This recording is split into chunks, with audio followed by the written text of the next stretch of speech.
Alright guys, so this is the second attempt. I just did the first part of my video and realized I left it on the picture setting. I just took a picture of myself and did a bunch of talking.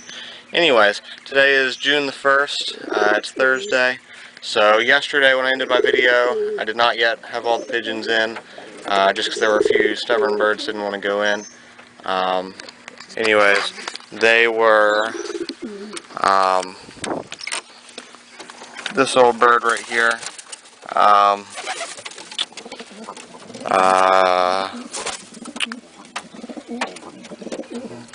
Well, that blue bar right there, and then a blue check, which is in here somewhere, probably right in front of me. I'm just not seeing it. It's right over there. Anyways, so and Elvis, my white king pigeon. So they all went back in. That blue check back there took the longest. She didn't go back in until it started getting dark, and she came in to roost. Everyone else came in before that. The blue bar that was from the auction actually went in. That one right there went in pretty soon after I stopped videoing, so that was good. Anyway, so I thought everyone went back in, but this morning when I got up and came outside to take my sisters to school, that black pigeon right there was flying around. So I thought it must have been out yesterday, and I thought I got it put up, and I just didn't. But then I remembered that I was pretty sure he was in the picture that I used for the thumbnail for yesterday's update. So I got on YouTube and looked, and sure enough, I took a picture yesterday after I had taken the video to be my thumbnail, and the black pigeon was pretty much in the middle of it, sitting right here on this plastic piece of an old pot.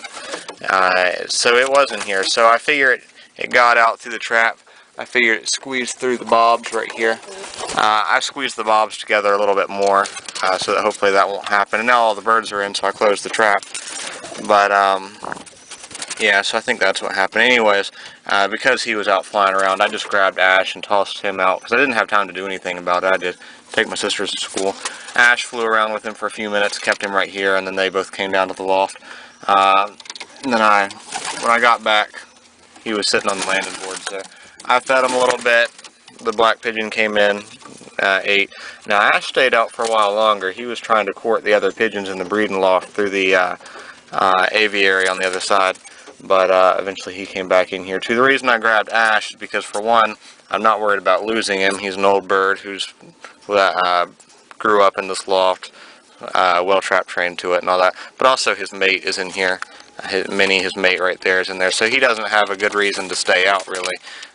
He wants to be with his mate, which is why he came back in. So, but yeah, so not much more to say than that. I need to feed him again, but I'm gonna wait till later this evening. Hopefully let them out again. Just depends on whether they're hungry enough. I've still got those other birds waiting to go in here. Of course, there's quite a few pigeons in here. I am going to be building my much larger and new loft for flying them out of as soon as I can. But I'm just waiting on a friend to get back to me about the boards I'm using for the outside. As soon as he does, I'm going to go ahead and buy the 2x4s, put the frame together. I'll probably use OSB on the roof and then shingle the roof. Then I'll put the boards on. Somewhere mixed into there, the floor will go on too. But then I'll hopefully use insulation on the inside of the walls and put the OSB on the inside of the walls. And then I'll pretty much be done. You know, of course I'll have to put in the door, the windows. It's going to have a big fly pin on it, a lot like our chicken pin down there, but a little bit smaller. That chicken pin is 10 foot by 10 foot. Now it will be the same height. It's 5 feet tall, and that's just the height of the rolls of wire. So it will be 5 feet tall, which will come to about right here somewhere. So the pigeons won't be able to get up real high or fly a lot. It's mostly so they'll be able to walk around on the ground and stuff. They enjoy walking around the grass, eating little bits of grass and other plants growing in it. So that's why I'm doing that. But as soon as possible, that will be being built. And now that I'm out for summer break, I'll pretty much be able to just work on it until it's done. So hopefully it won't take but a few days. I'll step inside the breeding loft. Honestly, I can't remember if I've been in here yet this morning. I think I might have already come in here and fed them, but I haven't done much. I don't know. I don't remember if I came in here and fed them this morning, but they've still got some food, so it's not like they're going hungry. But I need to put some more in there now. She really looks like she needs to lay or something. I'm worried that she will. I'm not planning on breeding her to the mate she has anymore. That's interesting. That color right there, I don't think that is that ash red? Maybe that's ash red. Maybe this is going to be like an ash red bar. I'm not sure. I don't know. Maybe that's an ash red check. I don't know. They both look like they might be ash reds, in which case they're both cocks. Willie, what you doing messing with my shoe? Anyways, I don't think anyone else has hatched. Oh, I guess I can flip my calendar over now. Today's June the 1st. Between tomorrow, which will be Friday, and Saturday,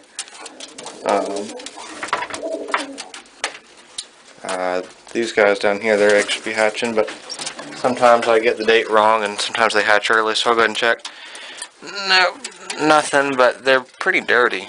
I'm not really liking how dirty those eggs are. Or how fast he abandoned them. He doesn't ever do that. Why did you abandon those eggs? Usually he'll bite me and fight me off. I don't know why he just abandoned them. I hope they're not dead.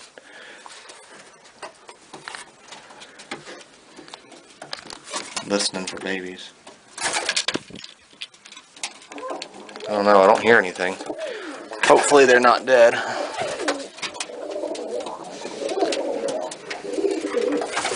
Alright. These guys should be hatching soon too. Their eggs are a little cleaner. Still got both eggs under them. Always want to check for broken eggs or anything. Would want to remove those as soon as possible. 2 eggs under him, and here's his daughter. I'm really happy with the way this bird turned out. It's nice blue blue grizzle with a white tail, white wings. Looks real nice, and it's a real small pigeon too. I like real small rollers. So, and these guys, they laid 2 eggs, but they're really weird shaped. I'm not sure if those are even going to be viable. I don't know if y'all can tell. I mean, look at that bulge there. This one's not as bad, but it's kind of long and odd shaped. I don't know. I'm going to carefully put them back under him. They look kind of thin shelled too. I'll give them a few days and candle them. If they're not growing, then I'll chunk them, but hopefully they will, but I don't know. Not sure why the eggs turned out like that. Hopefully it's not a genetic thing. Anyways, let me restart this before it cuts out. Alright, so I did get a question today, which I will be answering. Let me just pull it up. So, Kim Florista asked how to produce red bars and recessive red. That's actually pretty easy, but I figured it would be easier to explain it in the video than in a comment, and then everyone else will benefit too. So I do have ash reds and recessive reds, or at least one of each. So that bird over there is a recessive red. Now the white feathers, that's a different gene. That's called tiger grizzle, so just ignore the white feathers. And that's also the hen that laid the funky eggs. So anyways, I'll grab her and we'll have a little look. Alright, so here's a recessive red bird. And she's got the biggest way to know that she's recessive red is just looking at those flights. You can see all the flights are that rusty red color. So is the tail. You don't see that in ash red. So recessive red is a dominant gene. So basically, you should be able to breed any recessive red pigeon to anything else and produce some recessive reds. Now, of course, if you are breeding it to something else, like a blue check here or something like that, then you will get other colors too. Like this is her first child she's had for me. As far as I know, it's her first child at all, and it's a blue check, so it's not recessive red at all. But she should produce some recessive reds if she breeds well. I mean, it took forever to get those out. But ash reds, I've got an ash red Homer who settled back down in the nest. He abandoned it a minute ago. I wonder if he will now. Now he wants to mess with me. Anyways, let me get him and I'll show you. Alright. So anyways, here is an ash red. Ash red is something completely different. Recessive red is a modifier and they can be any color underneath. Recessive red is a base color. And you're going to know that they're recessive red because they're the dark body colors are going to be this rusty red color, but the body itself is going to be and the body itself, and then the tail feathers and the flight feathers are going to be this light ashy gray color. And now as they get older, they get more of this red color mixed into their flights. But the thing to focus on is these flights are gray and the tail is light gray. And I have some other ash red birds too, like I'll grab this. This is an ash red check. Now this one's a roller and it has another gene, piebald gene, that gives it white. So its flights out here are white and its tail is white, and that's another gene. But you can see the body is this light gray color. If we look at these feathers right here, which are not white, you can see they're light gray. They've got some ash red reflected in them, and this is a check. So there's more gray coloring and less red coloring. And then I've got an ash red bar, but it's in the racing loft, which I can show you in a minute. But ash red is a dominant base color, so you should be able to breed it to anything as well and get ash red birds. Now you'll get some others too. Wherever he went, what happened to him? I just had him. He's back on the desk. Good. So there's the ash red cock I just showed you. He's being bred to this blue grizzle hen. So ignoring the fact that she's grizzled, is it this pigeon right here? No, that's the cock. This pigeon right there, that is their daughter from last year. You can see she's not ash red, she's a blue check. And her brother, which is in the other loft, he's the old bird I said was slow to go in yesterday. He's her sibling. He's also a blue check. So they produce two bluebirds. But let me step out here and show you.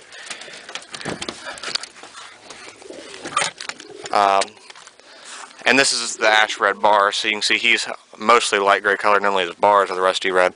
Anyways, so the pair that I just showed you, this is one of their daughters, and she's grizzled, but so ignore that. But she's an ash red. You can see the rusty red color in her. It's just lighter because she's a grizzle.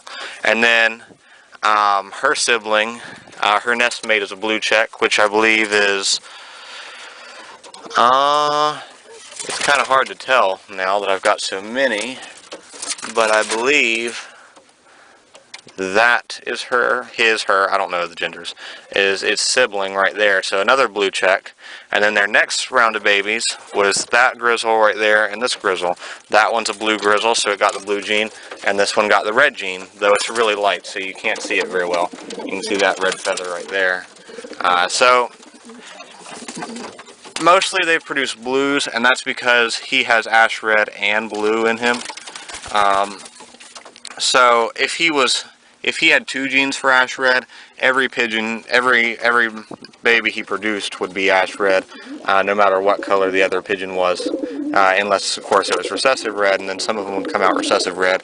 Because recessive red is a modifier, it'll cover up anything. It could be ash red, blue, brown, whatever underneath.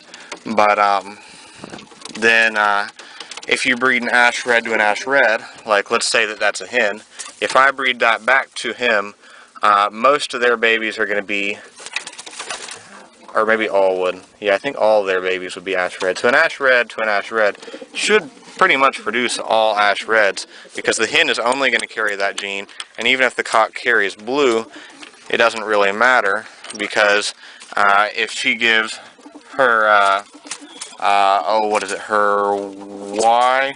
No, her Z. If she gives her Z chromosome, and he gives, of course that's all he has to give is Z chromosomes, then it'll be a male, and she'll give her ash red color, and then it doesn't matter if he gives his blue or his ash red, because her ash red's going to dominate the blue even if he gives blue. And then if she gives her W chromosome, okay, so they could produce some blue hens. Any blues they produce would be hens, but they could also produce red hens as well.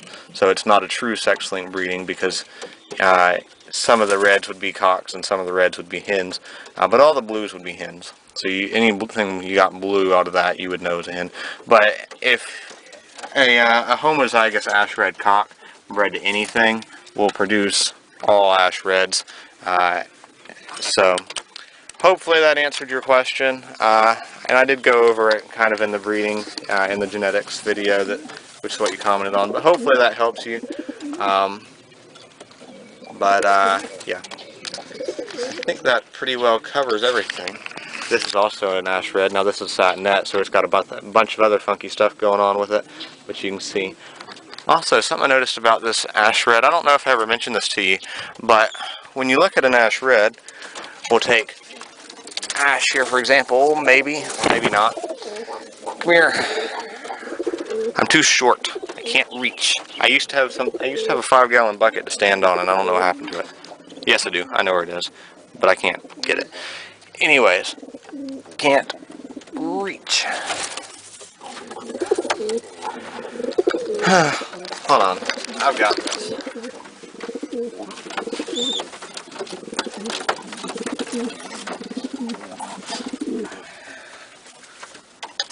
Alright, I got him.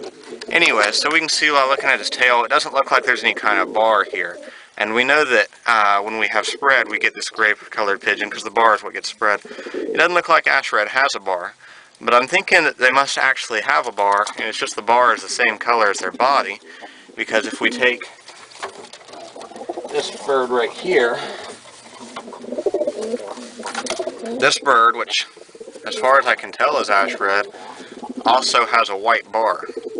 So I guess there must be a bar. The only other thing I can think is that maybe this is an indigo, a blue indigo. But I don't think so. I'm really not sure. It makes it harder to tell because it's got the stenciling from being a satinette. I don't know. If y'all know, y'all are welcome to tell me. I can't really tell if this is a... Now that I'm thinking about it, this could be an indigo. But if it is a recessive red, then I guess they must have a bar, which was turned white by this gene. I don't remember what gene does that. Or what you call it. I guess you call it white lacing or something. I don't remember. Anyways, just something I thought was interesting. Alright, so that's it for today's video. But again, whenever y'all have questions or whenever there's something y'all want to see, leave it in the comments. Let me know. I'll do my best to answer whatever questions you have, show whatever you want. I know I've gotten plenty of questions regarding racing, and they will all be answered, but that'll be in the fall when we actually start racing. I'll keep my videos pretty detailed on what's going on. But thanks for watching, guys. Be sure to like and subscribe for more videos. Be sure to keep leaving comments. Thanks for watching, guys. Take care.